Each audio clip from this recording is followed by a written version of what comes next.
Halo Flickers, welcome to Sneak Flicks. Dengan bangga kami mempersembahkan kepada kalian ulasan series berjudul Person of Interest season pertama episode 11. So without any further ado, let's get into it. Scene dibuka oleh pasca kejadian penembakan terhadap Reese yang dilakukan oleh para agen CIA. Setelah Finch berhasil menemukannya, ia langsung membawa Reese ke seorang dokter hebat yang tak memiliki lisensi di negara Amerika, sehingga segala prakteknya adalah perbuatan ilegal. Itulah alasan mengapa Finch membawanya, karena ia ingin dokter tersebut segera mengoperasi Reese secepat mungkin, bahkan Finch rela memberikan uang dengan jumlah yang sangat banyak. Di satu sisi, Carter yang sedang berjalan menyadari adanya seorang penguntit yang mengikuti keberadaan dirinya di dalam sebuah mobil truk. Tanpa babi bu, ia langsung menggerebek truk tersebut agar para pengemudi di dalam sana segera keluar. Tetapi justru yang Carter temui adalah Snow, agen CIA yang meminta Carter untuk bekerja sama dengannya agar mau membantu mereka menangkap Reese. Saat itu Carter masih belum bisa membantu mereka untuk mencari keberadaannya, karena hingga saat ini pun ia masih berusaha. Sehingga ia menyuruh Snow untuk berusaha sendiri. Kemudian Carter pergi ke kantornya. Setibanya di sana, ia penasaran dengan komputer milik Lionel yang menarik perhatiannya. Lalu ia mencoba untuk membuka komputer tersebut dan ternyata menemukan foto dari Finch yang ia yakini adalah partner dari Reese. Lionel yang sadar Carter justru tak peduli. Ia lebih memilih mencoba menghubungi nomor yang tertera di sana yang masih belum bisa dihubungi. 2005, saat itu Finch sedang berolahraga pagi di sebuah taman. Ketika dirinya sedang berjalan santai, ia tak sengaja melihat Nathan berbicara bersama rekan kerjanya yaitu Alicia, salah satu perwakilan dari Badan Intelijen. Di sana mereka berdua berbicara mengenai perusahaan milik Finch yang dikelola oleh Nathan telah memiliki 3 jaringan ke dalam lembaga NSA. Maksud tujuan Alicia adalah mereka ingin tahu mengapa perusahaan Finch menciptakan mesin tersebut dan meminta mereka untuk bekerja sama dengan pemerintah. Karena tak mau membocorkan rahasia dari Finch begitu saja, Nathan hanya memberitahu bahwa mereka sedang melakukan pengembangan. Sebagai buktinya, Nathan memberikan 9 digit angka untuk Alicia selidiki. Setelah pertemuannya dengan selesai, Finch langsung menemuinya untuk mencari tahu apa yang berusaha Alicia selidiki. Lalu scene bergerak pada Reese yang akhirnya bisa kembali siuman, meskipun ia harus menggunakan kursi roda untuk sementara waktu. Saat ini, Reese ditempatkan di sebuah apartemen cukup mewah. Ia ditemani oleh seorang penjaga gedung bernama Trax yang menyombongkan dirinya dengan bercerita pada Reese bahwa ia memiliki 6 klub malam, rumah mewah, kapal pesiar, serta seekor harimau yang ia pelihara sendiri. Mendengar cerita tersebut membuat Reese tertawa karena ia tak percaya dengan bualan itu. Terlebih, Trax adalah orang pelupa karena ia terus-menerus menyebutkan namanya. Setelah Trask pergi, Finch pun datang untuk menjelaskan padanya jika kini ia akan menempatkan Reese di apartemen ini. Dirinya sengaja tak memilih hotel karena mungkin saja Reese akan jenuh apabila ia terus berada di sana. Reese tahu ia berada di apartemen itu bukan untuk beristirahat, melainkan untuk memantau karena kali ini mesin memberikan mereka nomor terbaru. Target mereka di kasus ini adalah penjaga gedung itu sendiri, yakni Trask. Ia lahir di Florida di sebuah kawasan kumuh. Hanya memiliki ijazah SMA dan telah bekerja sebagai penjaga gedung selama 14 tahun lamanya. Saat mendengar data pribadi milik Trask, ia semakin yakin jika ceritanya hanyalah bualan semata. Lalu Finch kembali menjelaskan dirinya telah meretas catatan ponsel milik Trask dan menemukan informasi bahwa ia sempat bertransaksi di sebuah toko ilegal yang menjual barang-barang seperti senjata, narkoba, dan lain-lain. Sehingga kemungkinan besar orang ini hendak membunuh seseorang. Di satu sisi, para agen CIA masih mengawasi gerak-gerik dari Carter sembari mencari keberadaan dari Reese. Mereka telah menyebarkan para agen untuk mencari keberadaan target mereka ke berbagai klinik maupun rumah sakit. Tetapi hasilnya tetaplah nihil. Kembali ke apartemen, Finch mulai melakukan pekerjaannya. Kali ini ia mengkurasi berbagai kemungkinan target yang bisa dibunuh oleh Trask. Seperti Lily, seorang koki andalan yang menjalin hubungan dengan Rick, pria penghuni lantai paling atas. Serta terdapat Doug, penjaga keamanan yang sedang menyelidiki kasus pencurian permata yang dimiliki oleh penghuni wanita tua. Setelah itu, Finch mulai meretas wifi milik para penghuni, karena total penghuni yang berada di apartemen itu sebanyak 214 orang. Terlihat beberapa orang sedang melakukan pekerjaannya masing-masing dan Finch meminta kepada Rhys untuk segera memanggil Truss, sementara ia akan mencoba untuk menyusup masuk ke dalam kediamannya. Lantas Rhys langsung membuat sebuah drama. Ia menghancurkan wastafelnya sendiri lalu menghubungi Truss dengan alibi bahwa telah terjadi kerusakan di area wastafelnya. Truss adalah orang yang cukup baik dan cekatan. Ia langsung pergi memeriksa kerusakan itu. Barulah setelah Truss terpancing, Finch dengan segera menyelundup masuk ke dalam kediamannya. Ketika Finch sedang beraksi, rupanya Truss hendak mengambil suatu barang di rumahnya, sehingga Rhys langsung menyuruh Finch agar segera pergi dari tempat tersebut. Sebenarnya pekerjaan Finch belum selesai. Namun naas sebelum ia berhasil pergi, Truss datang terlebih dahulu memergokinya. Dan karena panik, Finch pun dengan cepat kabur melalui lift.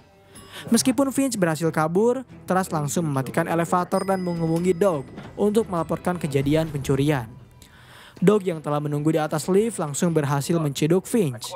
Beruntung saat itu nasib dari Finch berhasil diselamatkan oleh Rhys yang menemukan fakta bahwa ternyata Dog sendirilah orang yang mencuri perhiasan milik salah satu penghuni. Lalu ketika Finch hendak diinterogasi, ia langsung memperlihatkan rekaman CCTV terkait aksi pencurian yang dilakukan oleh Dog sehingga membuatnya mengurungkan niat untuk menangkap Finch.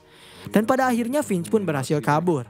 Di sana ia langsung memberitahu Rhys terkait sebuah pistol milik Truss serta beberapa foto dari Lily yang ia yakini ada sangkut pautnya dengan kecurigaan mereka.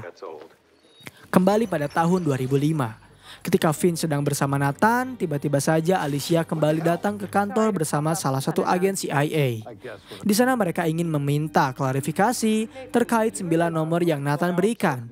Karena ternyata nomor tersebut adalah nomor keamanan sosial milik Gordon Cuswake yang merupakan salah satu anggota agen CIA.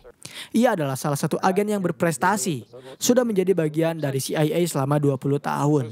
Mereka sempat mengawasi pergerakannya, tetapi usahanya sia-sia karena ternyata mereka tak menemukan sedikit kecurigaan apapun yang Gordon lakukan. Sebelum mereka mengira perusahaan Nathan berbohong, barulah mereka menemukan kejanggalan ketika melihat Gordon pergi ke Taman Bethesda untuk berkomunikasi dengan pemerintah Suriah. Rupanya saat itu Gordon berniat untuk menjual 26 pound senjata uranium pada pemerintah Iran. Yang menjadi pertanyaan adalah mengapa perusahaan swasta bisa mengetahui pengkhianatan tersebut sementara mereka tak bisa. Nathan hanya bisa tersenyum. Ia mengaku mesin yang dirinya ciptakan memang telah tersistem sedemikian rupa sehingga apapun yang nomor itu lakukan sudah tak lagi menjadi urusan dari manusia.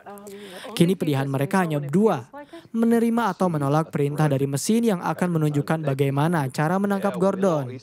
Dan karena mereka tak memiliki banyak pilihan, pada akhirnya mereka memilih untuk bekerja sama dengan Nathan. Kembali pada Finch dan Rhys yang sedang mengawasi Lily di kamarnya. Sembari mengawasi Rhys membuat sebuah kunci serbaguna yang bisa Finch gunakan kemanapun ia mau di apartemen ini. Sehingga ia bisa kabur kapanpun yang ia mau. Tak hanya itu, ketika Finch hendak memeriksa kamar Lily, ternyata ia diberi sedikit tips cara untuk melumpuhkan lawannya, yaitu dengan cara menggunakan ujung jari miliknya. Karena Rhys sadar, Finch adalah orang baik yang tak mau memegang senjata untuk melukai seseorang. Setelah Lily dipastikan tak berada di kamarnya, Finch langsung masuk ke dalam. Dan di dalam sana ia menemukan sebuah kamera yang telah terpasang terlebih dahulu. Finch yakin itu adalah ulah dari Truss sehingga ia merusaknya dan menggantinya dengan kamera milik mereka. Di kantor polisi, Carter semakin menjadi-jadi dalam mencari keberadaan Rhys. Kali ini ia berhasil mendapatkan salah satu ponselnya setelah merebut dari salah satu saksi. Lionel yang khawatir dengan keberadaan Rhys dapat diketahui olehnya langsung menelepon Finch untuk segera melakukan tindakan. Namun Finch dengan santainya mengatakan jika itu semua telah diatur. Kini ia memiliki tugas baru untuk Lionel, yaitu ia harus membuat sebuah jejak palsu untuk menipu CIA. Finch juga telah memberikan sebuah tabung obat Adderall yang dimana ia telah menyimpan sidik jari Rhys yang palsu untuk memancing CIA agar pergi ke tempat tersebut. Setelah menelpon Lionel, Finch kembali berkomunikasi dengan Rhys yang masih mengawasi daerah sekitar apartemen. Sementara Finch ternyata berada di restoran tempat Lily bekerja. Ia bisa melihat seorang kurir baru saja memberikan buket mawar kepada Lily. Yang sayangnya ketika Lily menerima bunga tersebut, ia langsung menyuruh kepada seseorang untuk membuangnya. Saat mengetahui Lily mendapatkan sebuah buket bunga, Rhys melihat Truss ternyata baru saja membersihkan pekarangan bunga mawar di area apartemen. Pada malam harinya ketika Carter sedang berjalan, ia tiba-tiba mendengar nada dering telepon umum berada di dekatnya. Lantas ia langsung mengangkat telepon tersebut yang ternyata berasal dari Finch. Namun Finch tak mau memberitahu siapa dirinya yang sebenarnya. Ia hanya ingin Carter berhenti untuk mengejar Reese karena ia tak sejahat yang dipikirkannya. Justru para agen CIA lah yang jahat karena mereka berusaha untuk membungkam Reese. Bahkan demi meyakinkan Carter, Finch menyuruhnya untuk berbalik ke belakang. Dan ketika Carter berbalik, ternyata ia melihat Finch sedang menunggunya di dalam restoran. Kemudian Carter langsung mendatanginya. Mereka di sana berbincang seputar seorang pria di dalam restoran yang sama bernama Derek Watson. Berusia 39 tahun, kehilangan pekerjaannya beberapa bulan yang lalu. Tak hanya itu, Derek juga ditinggalkan oleh istrinya sendiri setelah rumah mereka disita oleh pihak bank.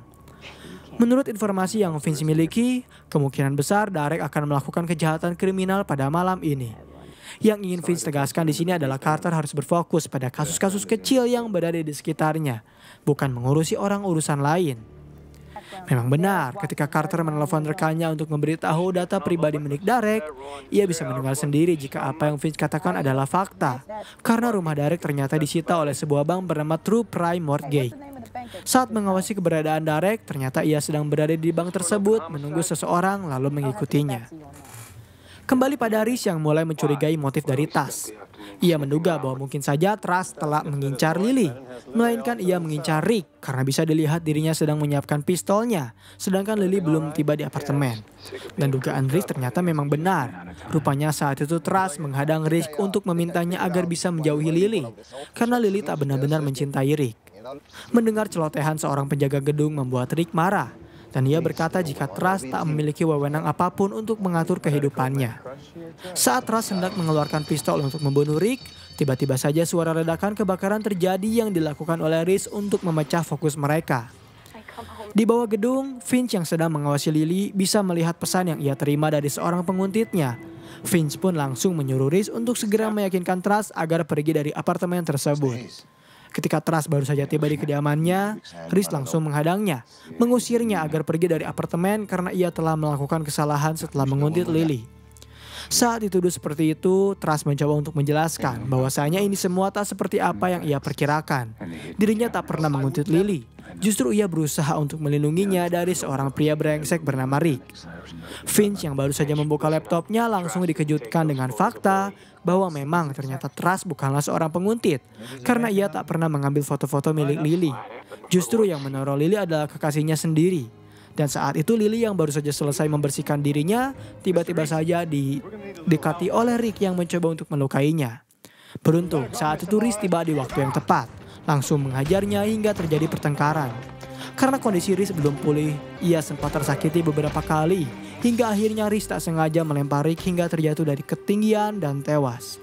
Atas kematian Rick, gedung apartemen langsung diamankan dan barulah fakta terungkap bahwa memang benar apa yang Trust katakan. Sebenarnya nama dari Trust bukanlah Ernesto Trust, melainkan Ernesto Macado. Ia memang memiliki 6 klub di malam di Miami, sebuah kapal pesiar, rumah mewah, serta peliharaan seekor harimau. Pada tahun 1900-an, ia bersaksi melawan mafia Kuba. Itulah alasan mengapa mereka tak bisa menemukan data pribadi miliknya. Dan scene terakhir episode kali ini memperlihatkan Carter yang pada akhirnya berhasil menghentikan aksi percobaan pembunuhan yang hendak dilakukan oleh Derek Watson terhadap eksekutif dari bank True Prime Mortgage. Setelah Carter berhasil menangkapnya, ia langsung mendapat telepon dari Finch yang memberitahu jika itulah apa yang mereka kerjakan selama ini. Dan pembahasan mengenai series Person of Interest season pertama episode ke-11 pun berakhir di sini. Bagaimana menurut kalian? Apakah series ini cukup menarik untuk diikuti? Berikan komentar positif kalian di kolom komentar. Beri kami ulasan mengapa series ini menarik bagi kalian dan jangan lupa nyalakan lonceng notifikasi, tekan tombol subscribe serta tombol like jika kalian menyukai pembahasan kami. Dan sampai berjumpa kembali di episode selanjutnya.